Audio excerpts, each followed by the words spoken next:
বিশ্বের সবচেয়ে উঁচু সেতু নির্মাণ করেছে চীন, যা আগামী জুনে উদ্বোধন করা হবে। ওয়াজিয়াং গ্র্যান্ড ক্যানিয়ন ব্রিজ নামের এই সেতু চীনের দক্ষিণ পশ্চিমাঞ্চলের গুইঝৌ প্রদেশে অবস্থিত। নির্মাণ করা হচ্ছে নদীর পৃষ্ঠ থেকে 2051 ফুট উচ্চতায়। বর্তমান রেকর্ডধারী ফ্রান্সের মিলাও ভায়াডাক্ট সেতুর চেয়েও এটি 947 ফুট লম্বা। আর্থক্র্যাক বা পৃথিবীর ফাটল নামের হুয়াজিং গ্র্যান্ড ক্যানিয়নের উপর দিয়ে সেতুটি নির্মাণ করা হচ্ছে। চীনের অসামান্য প্রকৌশল দক্ষতার সর্বশেষ নিদর্শন হিসেবে মনে করা হচ্ছে এই ব্রিজকে। দেশব্যাপী অবকাঠামোগত উন্নয়নের জন্য জোর প্রচেষ্টা চালাচ্ছে চীন। গুইঝৌ প্রদেশ চীনের অন্যতম দুর্গম পাহাড়ি অঞ্চল হওয়ায় বিশেষ গুরুত্ব পেয়েছে এটি। শুধুমাত্র রেকর্ড ভাঙার জন্য ব্রিজটি নির্মাণ করা হচ্ছে না।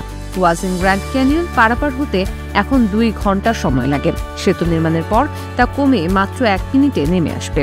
2022 সালের 18 জানুয়ারি আনুষ্ঠানিকভাবে এই সেতুর নির্মাণ কাজ শুরু হয়েছিল এবং 2025 সালের 30 জুন তা শেষ হতে যাচ্ছে।